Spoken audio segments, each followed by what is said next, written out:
Hello everyone, and welcome to the Sage Skills Lab on YouTube.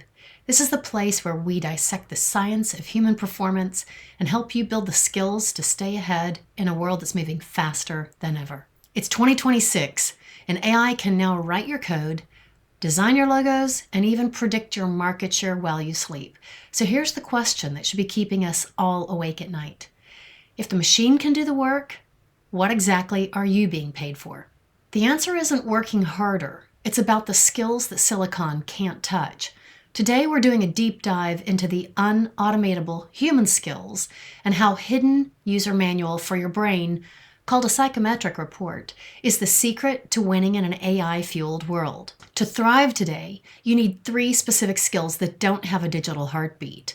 We call these human-in-the-loop essentials. Critical supervision is the first one. As AI gets better, we fall into automation bias. We stop checking the work because the machine is usually right. And let's face it, it's easier.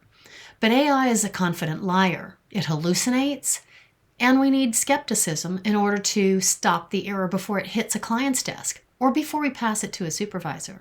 The second one is context engineering. AI knows the what, but it knows nothing about the who. It doesn't know your office politics. It doesn't know the nuances that make your office different or your industry different. It also doesn't know your client's specific history or even the players involved. Your value is in taking the raw, essential matter and producing and refining it with AI with a human nuance. The last is emotional intelligence. Some people call it EQ. And AI can simulate empathy, but it can't build a genuine relationship or resolve a heated conflict between 2 teammates. Think of AI like this. Think of AI as the engine, but you are the driver, the navigator, and the mechanic all at once. I was actually out in London this week listening to Demis Hassabis, the CEO of Google DeepMind. He's the architect behind some of the world's most powerful AI on the planet, and he said something that stopped me in my tracks. The best AI will be created by humans and machines working together. He's right, but the partnership only works if you understand the human side of the equation. This mirrors exactly what my colleague Randall Peterson and I are researching for our upcoming book on teamship. We're finding that the biggest bottleneck in 2026 isn't the technology.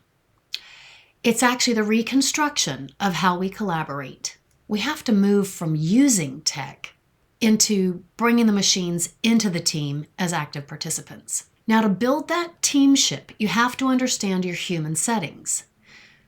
And the Big 5 is one of the best ways to do that. It's based on personality traits. This is your user manual for your AI partnership. There's openness to experience, which is your adoption speed.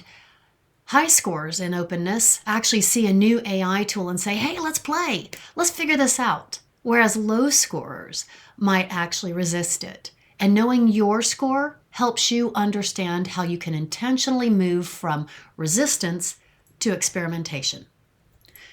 Next is conscientiousness. This is your quality control. If you're super high, you might spend too much time fixing what the AI did. And if you're low, you might get lazy and trust the AI's first draft. We've all seen it, right? You can spot those AI callouts, examples, even the punctuation. You can see it a mile away now. And then there's neuroticism versus stability. We like to call it emotional reactivity, but this dictates your locus of control. And what that means is where you actually start from, where you get your control, what's controlling you. AI can feel like a threat happening to you, but we help you flip that into an internal locus of control, where you see AI as an intern that you actually manage, or maybe even a teammate that you can collaborate and interact with. And it's really important to keep in mind that a psychometric report is not a label. It's a strategy for how you and the machine can actually work together. In our upcoming book, Randall and I share a specific activity to help teams integrate AI, and I'd like to ask you to try it with your team this week. Have every person in your team take a Big 5 psychometric. Next, input the anonymized results into your AI. Label them as teammate A, teammate B, and teammate C, so on and so forth. And then tell your AI your team's specific goal and ask it, based on these personality profiles, what are our collective blind spots? Where are we likely to fail? What are the micro strategies that would help us improve our effectiveness if we only use them? What you're actually doing here is you're using AI to shine a light on some of the hidden human dynamics that we miss every day. It might also tell you that because you're high in agreeableness, you may be too willing to accept your AI's first example. And if anything, if that's the one insight that changes how you work tomorrow, that's a great one. If there's anything that you need skepticism to be able to work with AI in its most powerful ways. It's true.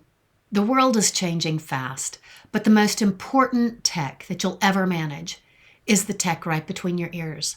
If you're a leader trying to help your whole organization or your team master these un-automatable human skills at scale, you need to visit us at TalentSage.com.